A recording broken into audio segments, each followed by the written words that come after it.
Have you ever had a thought along the lines of, if only I received more A, B, or C when I was a kid, then life would be so much easier? Well, you wouldn't be alone, and if you're listening to this, it's unlikely you feel you had a perfect childhood. Well, there's a lot of good in the idea of healing the inner child, but there's also a lot of ways where that medicine can become the poison, or at least we can get stuck or debilitated by some of the ideas around it. So in this episode, we're going to take a look at where you might be getting stuck or being disempowered in relation to healing your inner child. Plus, I'll share my perspective on the power of self-parenting and how it can accelerate your inner child healing and set you free. And I'm also going to give you 3 powerful exercises so you can put all of this into action today. So stay with me and let's dive in. Hit it, Kim. Welcome to the Be a Brilliant Human podcast. You're in the right place if you're a growth-seeking being who acknowledges the challenges and delights of your humanity on the path to an ever more conscious life.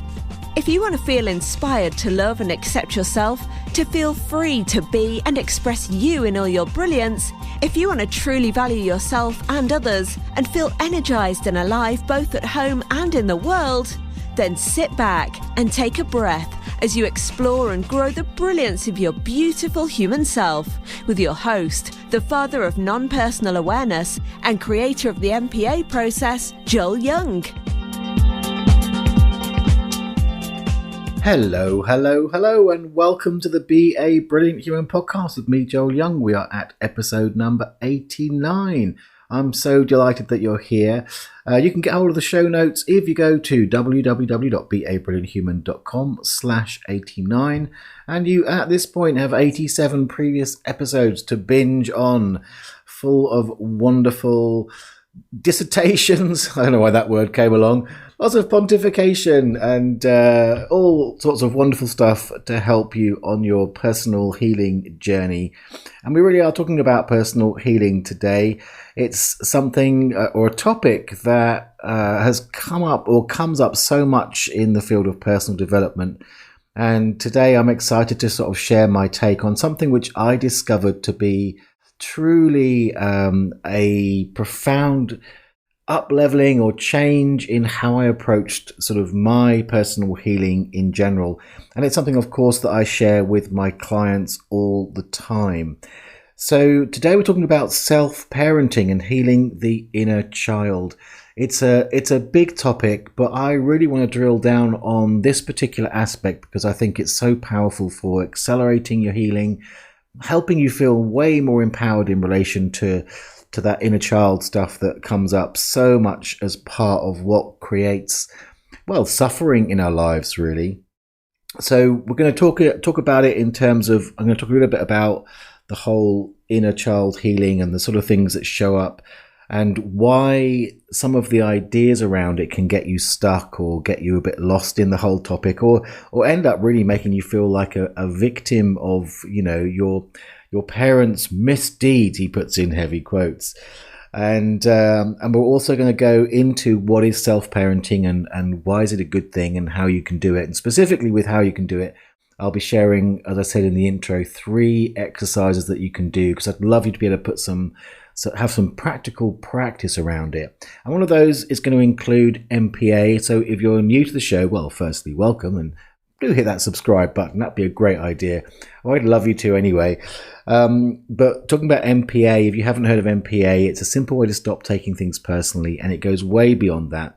But when I come to talking about MPA, you can go ahead and download the simple 6-line MPA process. If you go to joelyoungmpa.com, or if you go to the show notes for today, there'll also be a link where you can just give me your email and I'll send you the 6-line process that you can use in the exercise I'm giving you today. And also, of course, it's fantastic for loads of other things. All right, so where are we going to begin? I think we're going to begin with talking about, you know, what are the things that come up? What are the things that come up around childhood issues? And where can we get stuck in relation to inner child healing?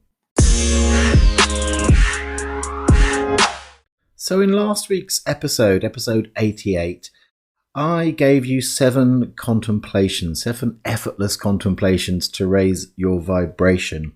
And one of those was about parenting yourself. You know, if you parent yourself in all the ways you longed for, I'm paraphrasing here, life can be so, so good. And I wanted to dive deeper into that today.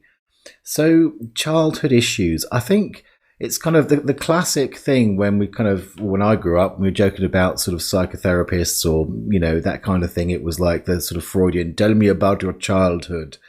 And the idea that, you know, really most of our stuff comes from our childhood. And there's certainly, in my opinion, a great truth to that, because we form our ideas of the world during our childhood years. They're called our formative years for a reason. Now, that's all well and good, but one of the things that what I've seen over the years in doing all forms of different therapies and modalities is it can start to then focus in on the parents. And it's interesting because those childhood issues we tend to sort of go with in various forms, because we can we can dress it up with our spiritual and personal development PC approaches, but it comes down to kind of blaming the parents, really. Hence my question in the intro, you know, if only my parents had done ABC or done less of this, more of that. And we have this wish list and this idea that, you know, if our childhood was different, then somehow, you know, things would be better. And, you know, certainly there's truth to that, you know, but I think it's interesting when you really look at it and sort of name it as blame. I know that's sometimes hard to take, but it points to the problem that goes on there. There's a lot of tools that we can use to sort of to heal that rift, to sort of forgive our parents, if you like, and to come to peace with it. But you know, if there's any part of you where, you know, you get stuck in the idea of wanting your parents to be different than they were in order for you to somehow have a different life experience than you are, then you're in danger of being really caught in a trap.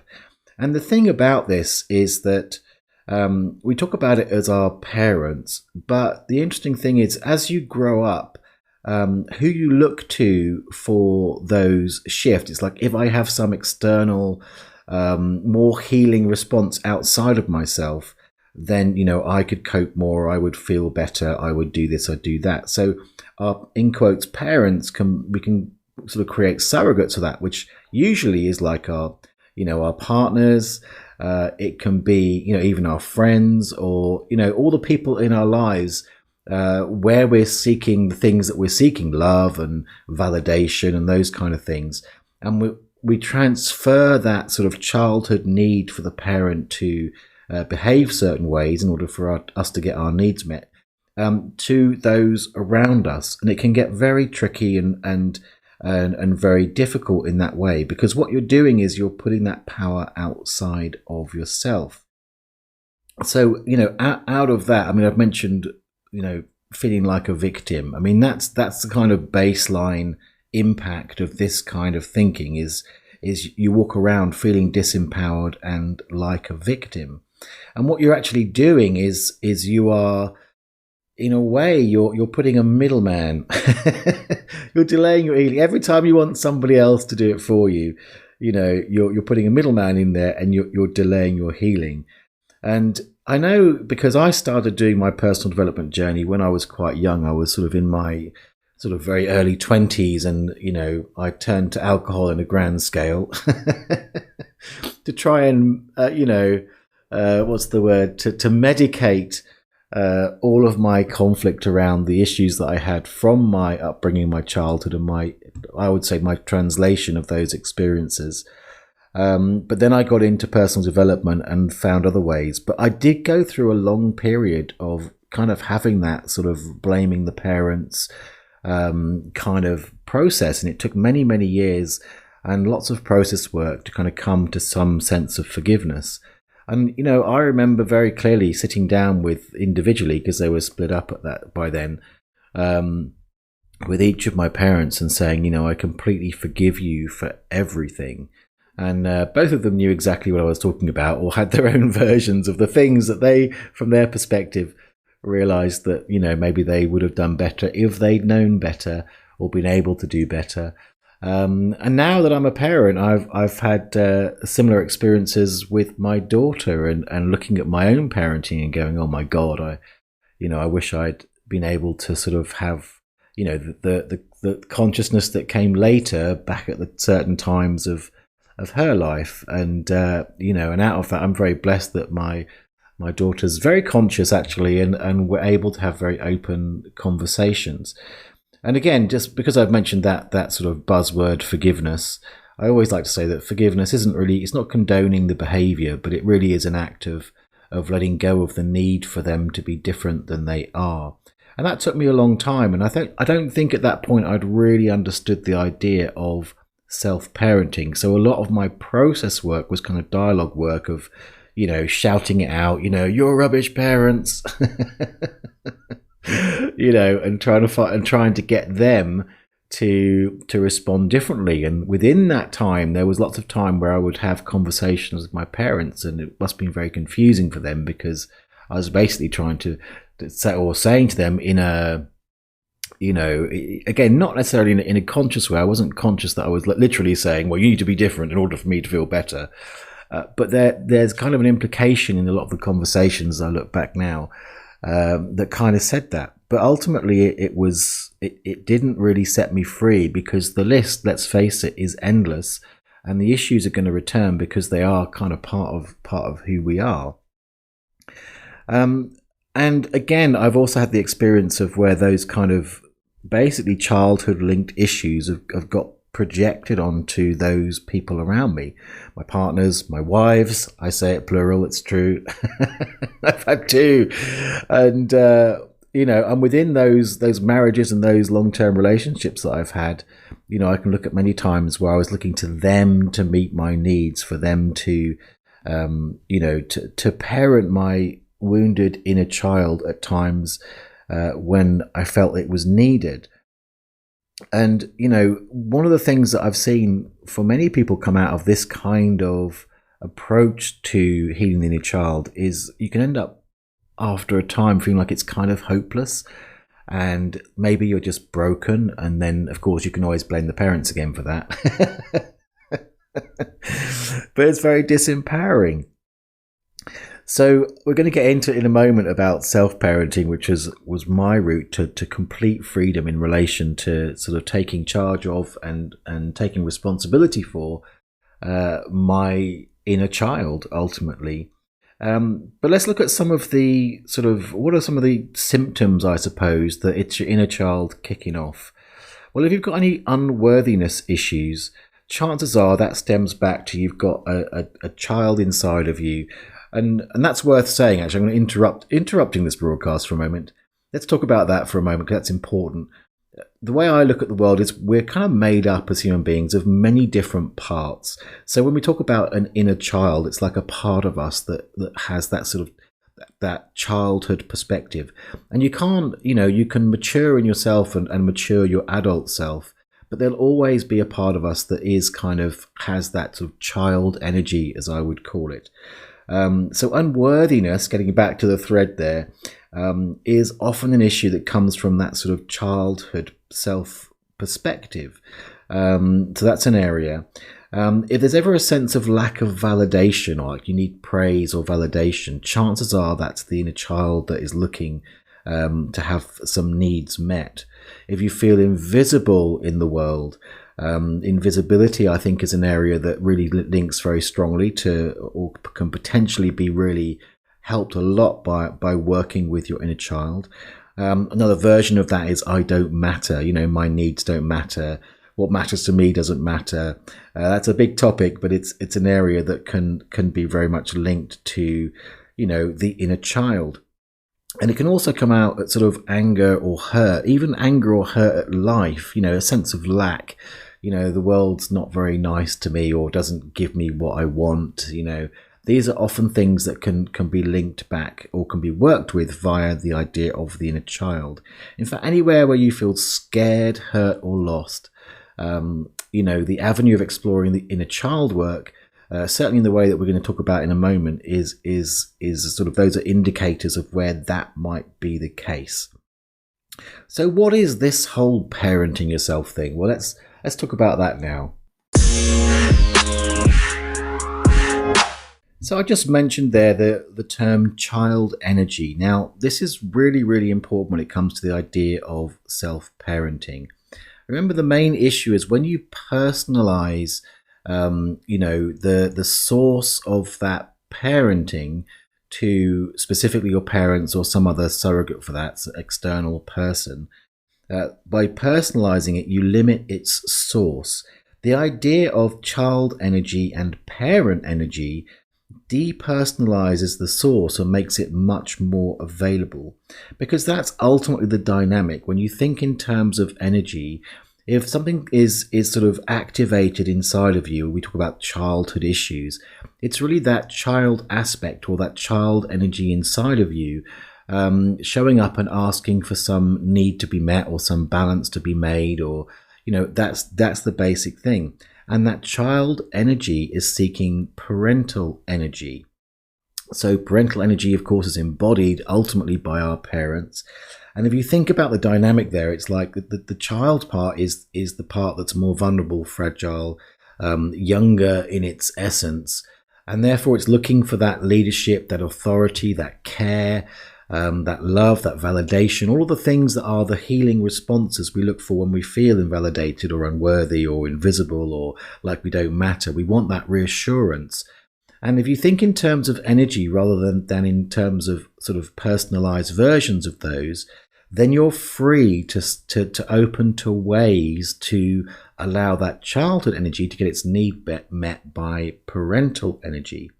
And parental energy can be expressed through yourself. So as much as we have child energy inside of us, we also have parental energy. And you don't have to be an actual parent to have parental energy. It's just that sort of more grown-up adult self that can offer the perspectives and needs to that child energy. So another way to say that is to say that parental energy can come through you or is already inside you.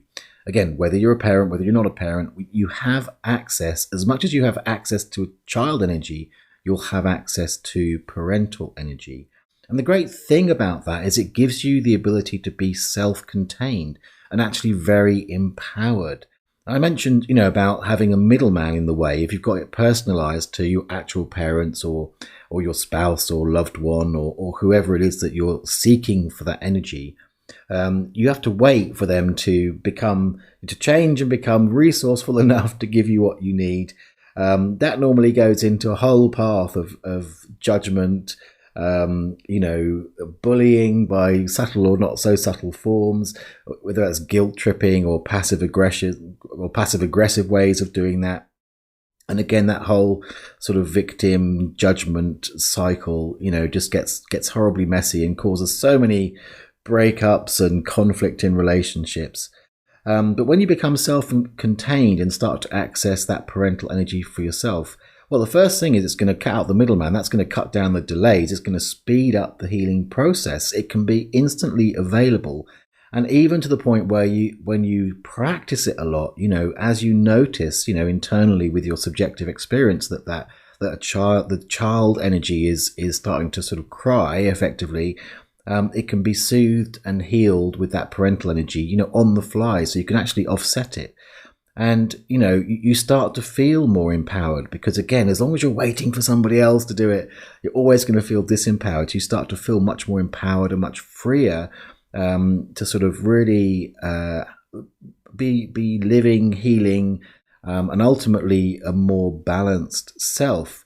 So you've got kind of this instant access to what you need. And one of the things I found over time, there's a number of things that there's great benefits to this.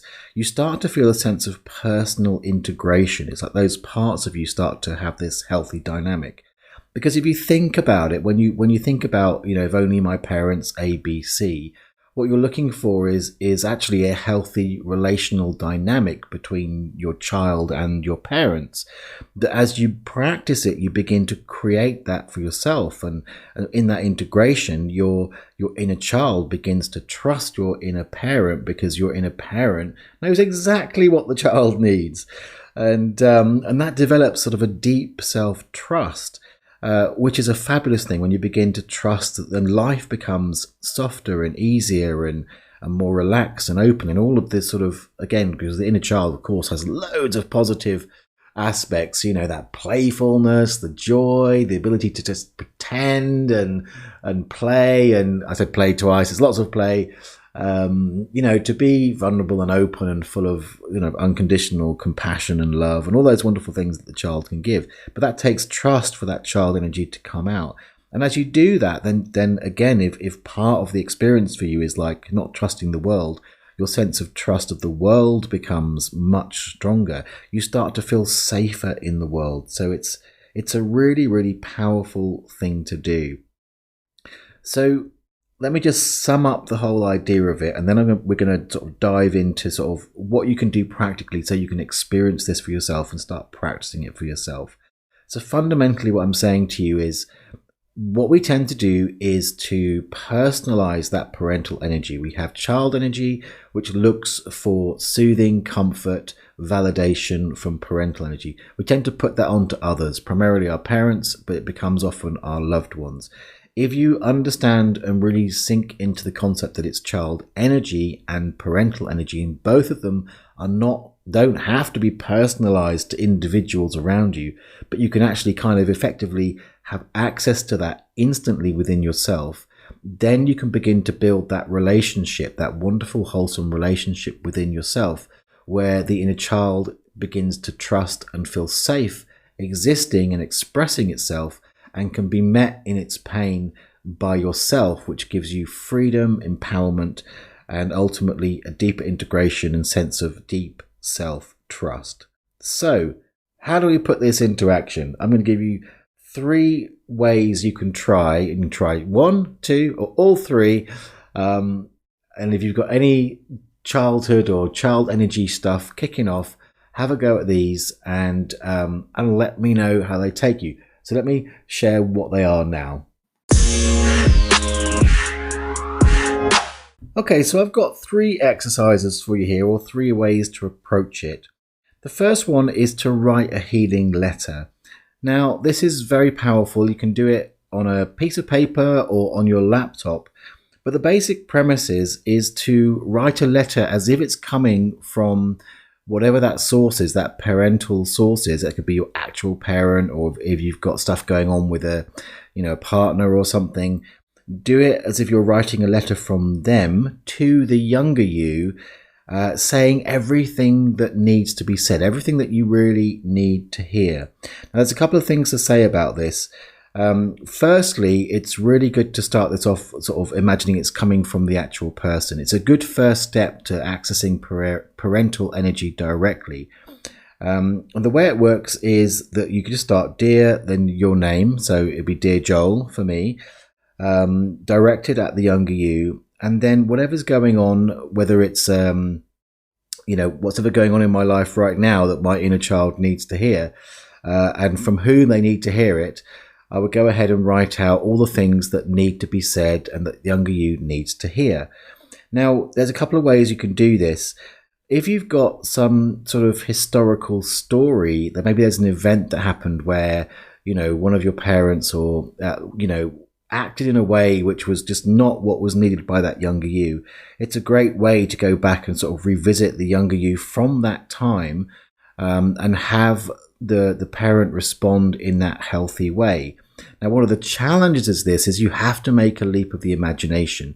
If you write a letter from your parent with just the resources and, all that stuff in them that they had back then, you'll just get the same stuff. It's called rewounding.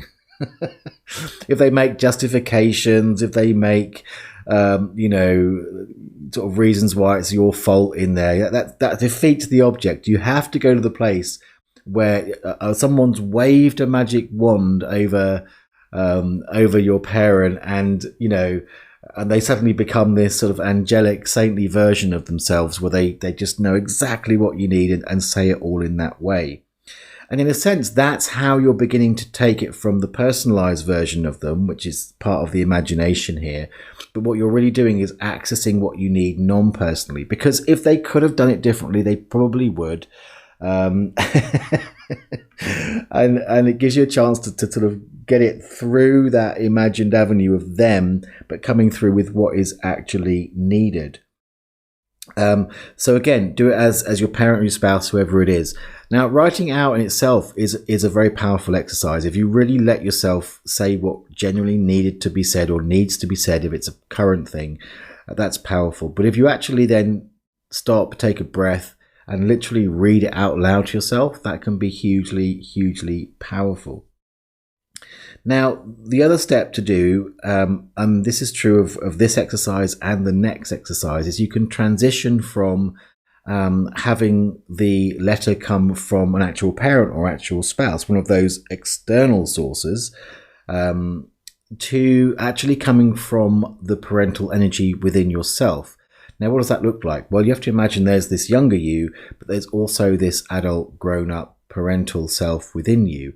And you can always write it from that part of yourself, looking at the younger you and then acknowledging what's really needed and giving it to them. All right, so the second exercise does a similar thing. I mean, it really is accessing the parental energy, but it's a little more space for dialogue between the child energy and the parental energy. So this is called setting up an inner dialogue. So the way you would do this is you have to imagine, again, these aspects of yourself, these parts of yourself, and just imagine a scenario where they're in a safe place, perhaps sat in, if your bedroom felt safe, or, round a campfire in the wood, or, wherever feels safe to you, in comfy chairs, just some kind of whatever feels like a safe space to you. And then the way this works is it is literally a dialogue. So you imagine that the younger you that is in pain is there. And then if it's a historical thing, your parent is there. But again, you have to make that leap of opening yourself to having the highest and best part of your parent there to do the responding. Now, this additionally, rather than the letter, gives the younger you a chance to just get things off their chest, just to say the things that he or she needs to say, and just go, to have the tantrum. And by the way, don't be judgmental of that young you. It's not a time to try and make if that younger you could see the spiritual lesson in it. No. This is the chance for the child to be a child and just go, you're a rubbish parent. And by the way, child can also be teenager as well. You're still effectively a child when you're a teenager. There's a lot of inner teenagers want to rail at their parents. It's a good space to get it. And then in the response, you have if it's a parent or a spouse, respond again in the way that child energy needs. So you're giving that option to sort of really have the inner child energy receive what it needs. And because it's all internal, this is where you begin to parent yourself, because you're giving, you're opening to and allowing the positive parental energy to come through. And you're not waiting for the actual parent outside of yourself to find the ability to do that. Now, there are times when, especially if there's been, sort of really serious stuff happen in your childhood with a parent, it can, without sort of expert facilitation, be quite difficult to access that part of your parent.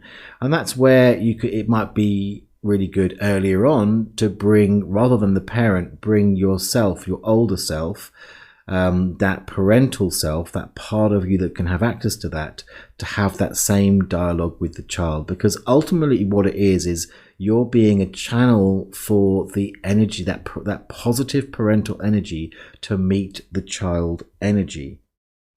And within that dialogue, it might be a back and forth until it feels complete.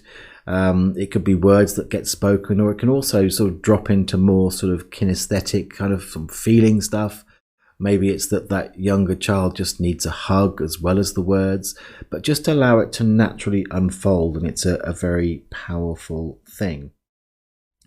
So lastly is the MPA approach. So again, if you're new to the show, MPA stands for non-personal awareness, and the MPA process, which again you can download at joelyoungmpa.com or go to the show notes for today, beabrillianthuman.com/89, and you can download it. It's a simple 6-line process that allows you to stop taking things personally. Now, most people use it to let go of stuff that they have taken personally, but the other way that we sort of personalize things, and I've been pointing to it throughout this show, is we personalize something we'd like to experience outside of ourselves. And that's what we're doing when we're making our parents responsible for it. And if you can use MPA to allow yourself to experience it without having, again, them actually physically say it or be something other than they are. So when you download the process, you'll see on the sheet there's 6 lines and there's a blank space in 5 of those lines. And you're going to need to find what I call a cookie cutter, which would be a simple word or phrase that goes into that. Then you speak the whole thing out loud. Now, the way I'm going to suggest you do it to work with parental energy is that you use question 2 on the sheet. Question 2 is, what are you not experiencing that you would like to allow to come? And who are you asking that question of? Well, you're asking the inner child that question because you're trying to find what is the thing that has the most charge that the inner child is not experiencing currently. And the way you do that is, in MPA we call it a spew, and you can get out a journal, write it, or open a new document on whatever device you're using, and just let the inner child, in response to that question, what are you not experiencing that you would like to allow to come, just write it out, yada, yada, yada, yada, yada. Then look back over that and get a sense of what within that pops out to you. Again, it might be a single word, it might be a phrase that just sort of somehow pops out to you more than the rest. And you take that whole thing and then stick it in the blank space and read the process out loud and just be still for a moment and see what happens. What you're doing there is you're allowing yourself to let in and be willing to experience that. And the MPA process itself helps the mind, the body consciousness, all of it open to the awareness or the perspective that the source of that is not personalized necessarily to whoever it is that inner child originally thought should bloody well be the source of that and lets it in. So that's a pretty quick and powerful way to get access to parental energy there. All right, well, that's kind of a wrap. I will put those in the show notes, those 3 exercises. You can go to www.beabrillianthuman.com/89 and have a look at the show notes there. And do let me know if you have a go at these exercises. Let me know what the impact of that was. You can get hold of me. You can send me an email, joel@nonpersonalawareness.com. You can go onto the various social media platforms. Every week there'll always be a post that announces the episode. You can comment on there. So on Facebook, you can go to facebook.com/MPA-rocks. You can find me on Instagram @JoelYoungMPA. If you're listening to this, or in quotes, watching it on YouTube, there'll be comments right there under the video. Just let me know what you experience or what your experience of inner child work has been. I'd love to hear from you. And if you find that this episode touched you or gave you some some insight or even help to heal something within you, do share it. And you can do that. Of course, you can take this distinct link from the show notes, share it on your social media, or share the post that I share. And also, one of the best ways is just tell people about it. If you know someone who you think could benefit, just say, hey, there's this podcast called the Be a Brilliant Human Show, or just Be a Brilliant Human. They can search their podcast platform that they use, whether it's Google or Apple or any of those, or Spotify. Search for it on there and find it, and that's a great way to share this podcast. And of course, if you haven't subscribed, hit that subscribe button so you get notified of episodes as they come out. I would really appreciate those shares, though. Let's spread the love, pay it forward. But that's it. I think it's a wrap for today. Again, love to hear from you about this show. But that's it. Have a fantastic week. I'll see you next time. And all that remains is to cue the moo.